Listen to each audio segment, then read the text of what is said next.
The monster who put a baby in my belly wasn't a stranger in the night, or some boy I'd been foolish with. It was my own father, and the first person he blamed for the sin he committed against me. And was my dead brother. Hi everyone, I'm Grandma Agnes. I'm 75 years old, and I live here in the quiet hills of Vermont. I came here a long time ago, searching for a peace I wasn't sure I'd ever find. And after a lifetime of work, I have. But peace is a strange thing. It doesn't erase the past. It just builds a garden over it. The roots of what happened are still down there, deep in the dark soil. What I'm about to share is not just a secret. A secret is a thing you choose to keep. This was a shame, branded onto my soul when I was just a girl. It's a story I've never told, not in its entirety, to anyone. It's the kind of truth that festers in the silence, that poisons you from the inside out if you let it. For decades, I let it. I buried it so deep I almost convinced myself it was just a nightmare I once had. But it was real. And I've decided, before my time on this earth is done, that the poison has to come out. The story has to be spoken, if only to prove that I survived it. Telling this will take every bit of strength I have left. So, if you feel you can, your support by liking this video and subscribing to Grandmother's Soliloquy would mean more to me than you know. It's like you're all holding my hand, giving an old woman the courage to walk back into the darkest chapter of her life. Thank you for that. Thank you. My story really began on a small hardscrabble dairy farm in rural Pennsylvania, back in the 1960s. It was a life measured in seasons, not years. The smell of our days was a mix of hay, damp earth, and cow manure. Our world was small, bordered by fields of corn on one side and a thick, dark wood on the other. It was a life of unending work, from before the sun rose until long after it set. But for a time, it held a fragile, precious kind of happiness. And that happiness had a name: Leo. Leo was my brother, my protector, my best friend. He was 2 years older than me, and he was the sun in my small, gray sky. He had a laugh that could make the chickens scatter, and a smile that was all warmth and mischief. Where our father was a figure of stone and silence, Leo was all life and light. He was the one who taught me how to fish for trout in the creek with a willow branch and a piece of string. He was the one who would sneak me an extra biscuit from the breakfast table when he thought no one was looking. He carved me a little bluebird out of a scrap of wood one winter, and I kept it in my pocket for years, until the paint wore off and the wood was smooth as a river stone. Our bond was the secret, sacred center of our lives. We were a team. "It's you and me against the world, Aggie," he used to whisper to me when we were huddled in the hayloft, our secret kingdom, hiding from our father's dark moods. He had dreams, you see. Big dreams that went far beyond our fence posts. He wanted to be an engineer, to build bridges that stretched across rivers. He had books hidden under a loose floorboard in his room, books about physics and cities with glittering lights, places that seemed as far away as the moon. And his promise to me, the promise that was the very air I breathed, was that one day, when he was old enough, he would come back for me. He would take me away from the farm, away from the work, away from the silence. He was my hope. He was my future. Our mother, God rest her soul, was a gentle, weary woman. She loved us, I know she did, but her love was a quiet, tired thing. She had been worn down by years of hard labor and by my father's overbearing presence. She moved through our house like a ghost, her shoulders slumped, her hands always chapped and red. She saw our father's temper, his harshness, but she saw it as a man's way. "Your father's a good man," she'd say, not meeting my eyes. "He works hard, he provides, he's just heavy-handed." She learned to make herself small, to be invisible, to avoid poking the sleeping bear. And she taught me to do the same. And the bear, my father, his name was Frank. To the outside world, to the handful of neighbors we saw at the feed store, he was a respectable man, a hard-working farmer, stoic, a man of the land. But in our home, his presence was a physical weight. He wasn't a man of many words. His silence was his weapon. The whole house would hold its breath when he walked in, waiting to see what kind of storm was brewing behind his cold, dark eyes. His anger wasn't loud and explosive, not at first. It was a low, simmering thing, a tightly coiled spring that could snap over the smallest thing. A gate left unlatched, a tool not cleaned properly, a meal that wasn't to his liking. I remember one night, my mother had accidentally let the stew boil too long, and the meat was tough. He didn't yell. Oye. He just sat there, chewing one piece of meat for a full minute in dead silence. We could hear every sound, the scrape of his fork on the plate, the ticking of the clock on the wall. The air grew thick and hard to breathe. Finally, he spat the mouthful onto his plate, pushed his chair back with a loud scrape, and stood up. He looked at my mother, his face a mask of cold disgust. "A woman who can't even cook a simple meal is of no use to anyone," he said, his voice low and flat. Then he turned and walked out, slamming the door behind him. My mother just sat there, staring at his plate, and a single silent tear rolled down her cheek. Leo reached across the table and squeezed my hand under the tablecloth. His grip was the only thing that kept me from flying apart. He ruled our lives through fear, but it was a quiet, creeping fear that became as normal as breathing. And he had a clear favorite. His sun rose and set on Leo. But it wasn't a soft, gentle love. It was a hard, demanding pride. Leo was his son, his legacy, the one who would inherit the farm and carry on his name. He pushed Leo relentlessly, working him harder than any grown man. Any sign of weakness, any mention of his dreams of leaving, was met with a backhanded compliment that was really a threat.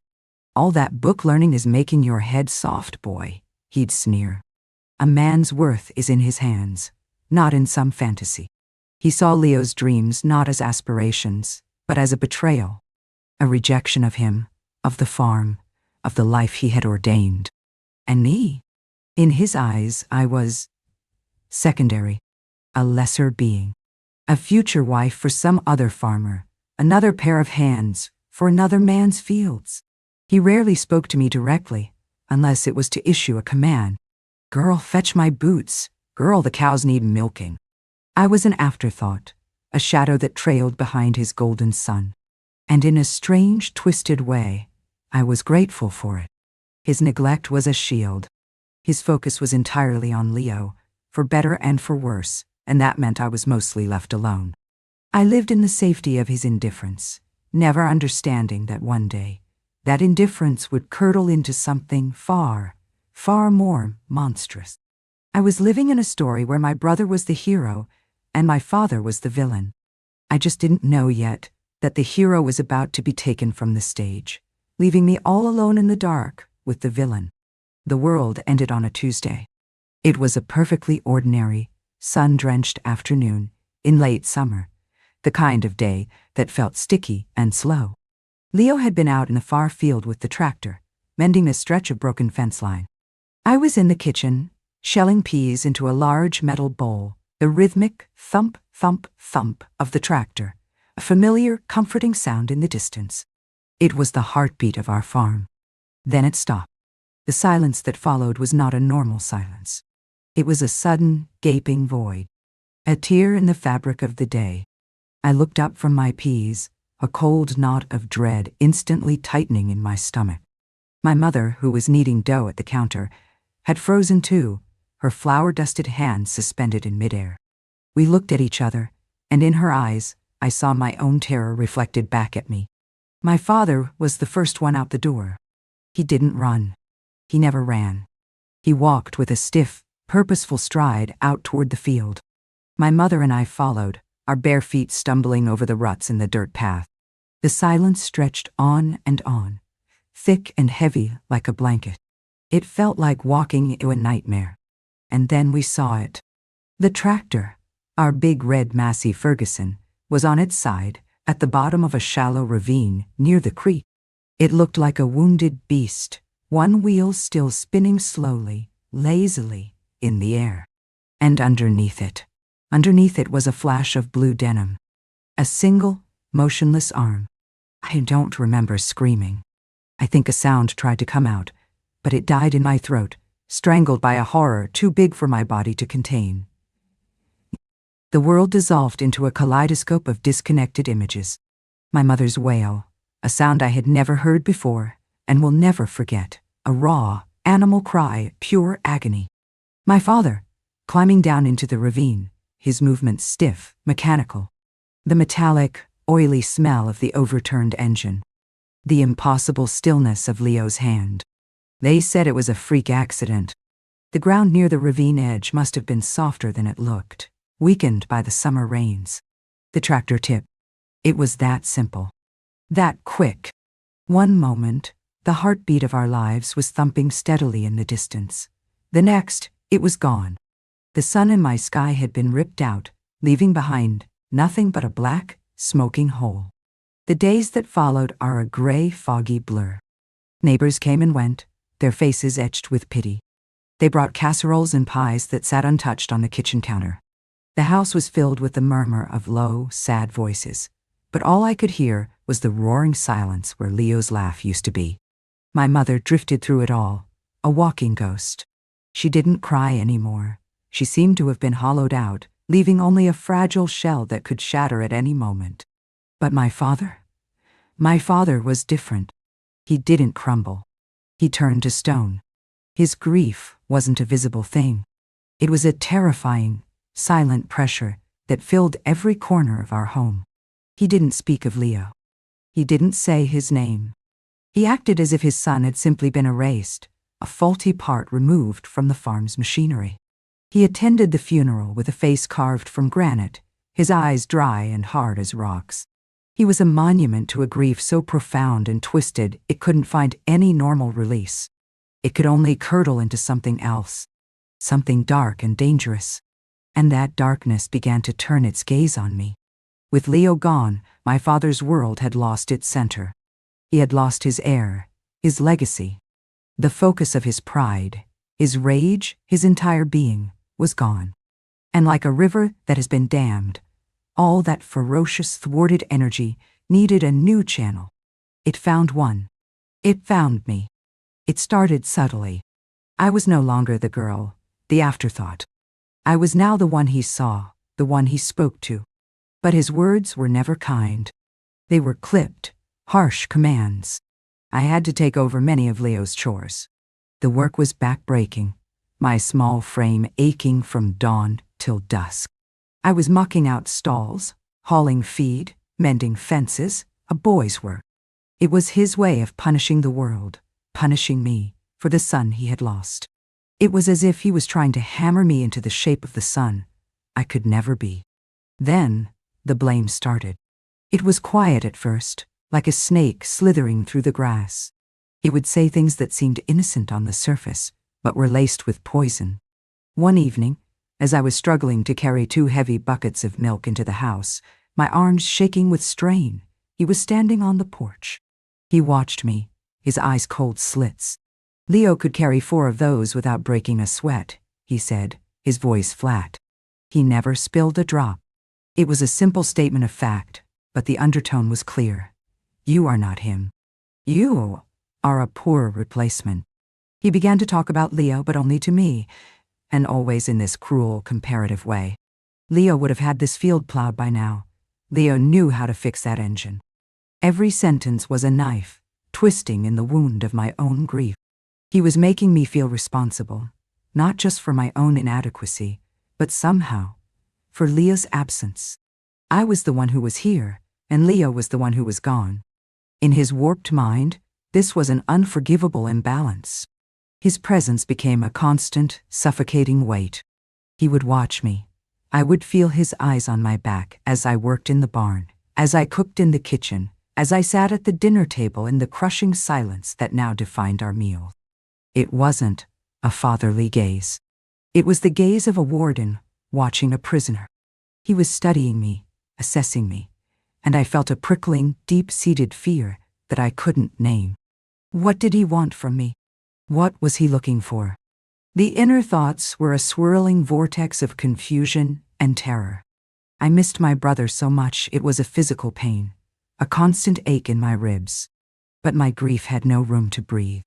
It was being crushed under the weight of my father's silent rage and the unending, exhausting labor. I felt like I was disappearing. The girl who loved to read, the girl who dreamed alongside her brother, was being ground down into a mindless, aching machine of chores. Was this my fault? Could I have done something? Was I being punished because I wasn't strong enough, fast enough, good enough, because I wasn't a boy? The questions circled in my head, a flock of black crows, and I had no answers. My mother was no help. She was lost in her own fog of sorrow. She saw what was happening, I think, but she was powerless to stop it. She would see the way he looked at me, the harshness in his tone, and she would just look away. She would busy herself with some task, her hands trembling slightly. She was a bird with a broken wing, unable to protect her one remaining chick from the hawk. Her silence was its own kind of betrayal, born of fear and a lifetime of submission. I was utterly, completely alone. The final wall of my safety crumbled one night a few months after the funeral. It was late. A storm was raging outside, the wind howling around the eaves of the house like a tormented spirit. I had gone to bed, but I couldn't sleep. I was lying there, listening to the rain lashing against my window pane, when my bedroom door creaked open. My heart leaped into my throat. I squeezed my eyes shut, pretending to be asleep. The floorboards in my small room groaned under a heavy tread. I could smell him. The familiar sour scent of sweat, earth, and something else. Whiskey. He rarely drank, but I'd smelled it on his breath tonight at dinner. He stood over my bed for what felt like an eternity. The silence was deafening, broken only by the storm outside and the frantic, silent pounding of my own heart. What was he doing? I was frozen with a primal, animal fear. This was wrong. This was so deeply, terribly wrong. Then his hand, rough and calloused, landed on my shoulder. It wasn't a gentle touch. It was heavy, possessive. A brand. "He's gone because of you?" he whispered, his voice a low, gravelly rasp thick with whiskey and something else I couldn't identify. Madness, maybe. You know that, don't you? My mind reeled. What? "He was always looking out for you," he continued, his thumb beginning to rub small, sickening circles on my shoulder. Distracted, always worried about his weak little sister. If his mind had been on his work, on the farm, where it belonged, he'd still be here. The words didn't make sense, but they didn't have to. The venom, the sheer force of his delusion was enough. He was rewriting history, recasting Leo's love for me as a fatal flaw, a weakness that had led to his death. And I, in my grief-stricken, terrified 14-year-old mind, couldn't fight back. A sliver of his poison seeped in. Was he right? Did Leo worry about me too much? "You're all that's left," he breathed, his voice closer now, his foul breath on my cheek. "You have to make up for it. You have to take his place." His hand slid from my shoulder, down my arm. My body was rigid, a block of ice. I couldn't move. I couldn't breathe. Every instinct screamed at me to run, to fight, to scream, but I was paralyzed. The little girl who was taught to be silent, to be small, to not poke the bear, was utterly trapped. That night, he didn't do anything more. He just stood there for another long moment, his presence a violating force in the sanctuary of my room, and then he left, closing the door softly behind him. But he had crossed a line. He had broken down the last door of my childhood and stepped inside. He had planted his flag. He had declared that I was now his property, his to mold, his to blame, his to use. From that night on, the unspoken threat was a constant presence in our house. The quiet fear I'd lived with before was nothing compared to this new, active terror. I tried to make myself even smaller, more invisible. I avoided being alone with him, but it was impossible on a small farm. The abuse was no longer just words. It was the way his hand would linger on my back for too long as we passed in the barn. It was the way he would stand too close behind me at the kitchen sink. Each touch was a violation, a reminder of his new, awful ownership of me. He was a predator, and he was teaching me the slow, agonizing dance of the prey. And the worst part? The worst part was that he was my father. The person who was supposed to protect me from the monsters was the monster, and he was just getting started. The months that followed were a living hell, a quiet, private nightmare played out within the four walls of our isolated farmhouse. The verbal abuse, the blame, the constant, violating presence, it all intensified. But it was his hands I feared the most. The touches became bolder, less accidental. A hand on my waist that slid too low. A grip on my arm that was too tight. His fingers digging into my skin as he showed me how to do a chore. He was breaking me down, piece by piece, asserting his dominance in 1,000 small, terrifying ways. I was 15, a child living in the body of a prisoner, and I walked on a tightrope of pure terror every single day. My world had shrunk to a single, desperate goal. Survive until the sun went down, pray for a dreamless sleep, and then survive the next day. And then came the night the tightrope snapped. It was deep winter. The world outside was buried in a thick blanket of snow, the silence absolute and suffocating. The cold had seeped into the very bones of the old house. I remember I had a terrible cold, my body aching with fever. My mother had made me a hot lemon drink and sent me to bed early. I fell into a heavy, feverish sleep, the kind that feels like drowning. I woke up to a weight on top of me. My eyes flew open in the pitch-black room. For a confused, groggy second, I didn't understand. Then the smell hit me, stale whiskey and sweat, and a cold, liquid dread flooded my entire being, extinguishing the fever's heat. It was him. He was in my bed, on top of me. His heavy body was pinning me to the mattress, one hand clamped over my mouth, stifling the scream that was clawing its way up my throat. "You have to take his place," he grunted, his voice a guttural, animal sound in the darkness. "You owe me a son." I fought. My God, how I fought. I thrashed and bucked, my nails scrabbling at his arms, my legs kicking wildly, but it was useless. He was a mountain of rage and iron-hard muscle, and I was a sick, terrified girl. The light went out of me, replaced by a terrifying numb detachment. It was as if my spirit left my body and floated up to the ceiling, watching the horrific scene below as if it were happening to someone else. I remember the cold of the winter air on my skin, the scratchy wool of his shirt against my cheek, the rhythmic, awful creaking of my childhood bed. And I remember the single, hot tear that escaped my eye and traced a path to the hand clamped over my mouth. That tear was the last bit of the little girl, Agnes, dying. When it was over, he got up, adjusted his clothes, and left without a word. He closed the door behind him, leaving me in the ruins of my own body, in the desecrated sanctuary of my room.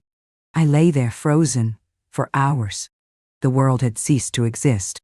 There was only the cold, the pain, and a hollow, echoing void where my soul used to be. The next morning I couldn't get out of bed. My body felt broken, but it was more than that. My will was shattered. When my mother came in and saw my state, she must have assumed it was the fever. She brought me soup and sat by my bed, her face a mask of worry. She didn't ask what was wrong. I think on some deep intuitive level, she didn't want to know. Her denial was the last wall protecting her own fragile sanity. The sickness of that morning, however, didn't pass. A few weeks later, the nausea started, a persistent, rolling wave that came every single day. Then I missed my monthly cycle. I was a farm girl. I knew what these signs meant. I knew it with a certainty that was as cold and hard as a stone in the pit of my stomach. I was pregnant. Pregnant with my father's child. His words from that night echoed in my mind. "You owe me a son." He had gotten what he wanted. He had planted his legacy in the ashes of my innocence. This was the breaking point. The final, horrifying straw. Lying in my bed one night, my hand resting on my still flat belly where this abomination was growing, something shifted. The numb, terrified victim I had become died, and in her place, a new Agnes was born. An Agnes forged in the fires of the deepest hell imaginable. The fear was still there, but now it was overshadowed by a white-hot, diamond-hard rage. It was the spirit of Leo, of the little girl he had loved, rising up from the grave. He had taken everything from me. My brother, my childhood, my body, my peace. He would not take my future. He would not get his son. My awakening was a quiet, cold clarity. I knew I couldn't fight him physically. I couldn't run. He would find me. I couldn't tell anyone in our small, God-fearing town. They would never believe me. They would call me a liar, a whore. My only weapon was my mind. The mind he had ignored, the mind my brother had encouraged. My plan was simple, and it was terrifying. It was my only way out. We had an old family doctor in the next town over, Dr. Peterson, a kind, elderly man who had known me since I was born, who had set Leo's broken arm once. My father never took me to him anymore, but my mother still trusted him. My chance came a week later when my mother needed a refill for her nerve pills. Pills she'd been taking ever since Leo died. She was too frail to go herself. She asked my father to go, but he grumbled that he was too busy. "Send the girl," he said, not even looking at me. It was the opening I needed. I took the old farm truck, my hands shaking on the steering wheel, and drove the 12 miles into town. But I didn't just go to the pharmacy. I went to Dr. Peterson's office. I sat in his waiting room, my heart hammering against my ribs. When he called me in, he smiled his gentle, grandfatherly smile. "Agnes, what a surprise! What can I do for you, child?" I looked him in the eye, took a deep breath, and I did the bravest thing I have ever done in my life. I told him everything.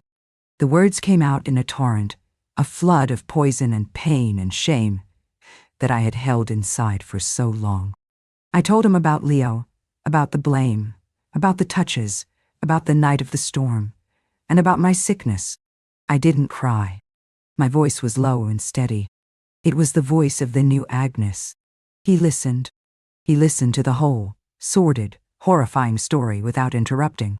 His kind face slowly hardened into a mask of disbelief, then dawning horror, then cold, righteous anger. When I was finished, there was a long silence. He just looked at me, and for the first time since my brother died, I saw true compassion in another person's eye. "I believe you, child," he said, his voice thick with emotion. Every word. He confirmed my pregnancy. Then, he picked up the telephone on his desk. "I'm making a call," he said, his eyes hard as flint. "You are not going back to that house. Not ever." He called the only person he could, the town sheriff, a man who also respected him. What he said, I don't know. But 20 minutes later, the sheriff was at his office. Dr. Peterson, a man whose word was unimpeachable in that community, must have vouched for me with all his authority. The plan they devised was swift and absolute. I never saw my father again. The sheriff drove me to a bus station, 2 towns over. Dr. Peterson had given me all the cash he had in his wallet, over $100, a fortune to me, and a slip of paper with the name and address of a cousin of his who ran a home for unwed mothers in Vermont. I got on that bus, with nothing but the clothes on my back and the little wooden bluebird Leo had carved for me in my pocket. As the bus pulled away, I looked out the window, and for the first time in what felt like a lifetime, I felt a flicker of something that wasn't terror. It was the terrifying, exhilarating feeling of freedom. The consequences for my father were swift, though not in a court of law. In a small town, gossip and reputation are everything. Dr. Peterson and the sheriff, in their own quiet way, let the truth be known. Not the whole, ugly story. That was too much for the town to handle, but enough. They said I had been removed from the home for my own safety. That my father was unwell. That was all it took. The whispers started. His carefully constructed image as the stoic, hard-working farmer shattered. He was ostracized, shunned. He became a pariah, the man the town crossed the street to avoid. His punishment was to be left utterly alone, trapped on that farm with the ghost of his son and the specter of his own monstrous sin. My mother, God help her, finally left him and went to live with her sister. The farm fell into ruin.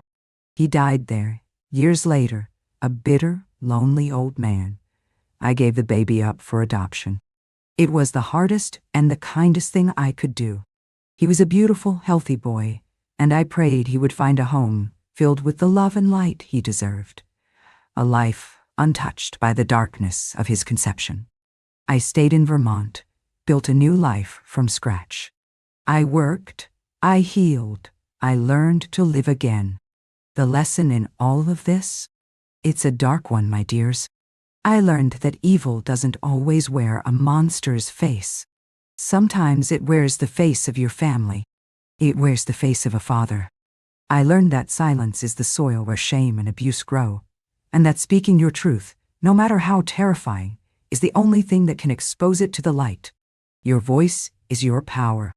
It is the one thing they can't take from you unless you let them. My advice to you, to anyone who might be living in a quiet hell of their own, is this: find your Dr. Peterson. Find that one person, that one anchor of decency and belief in a sea of darkness, and tell them your story. It is the first step out of the prison. You are not what was done to you. You are what you choose to become in spite of it. You are a survivor. Thank you. Thank you for listening to this piece of my soul. It is a heavy story, I know, but it is my story, and telling it has taken some of its power away. If you know someone who is struggling in silence, please consider sharing this with them. Let them know they are not alone. And please, remember to like and subscribe. Your presence here helps more than you can imagine. Love, Grandma Agnes. See you in next story.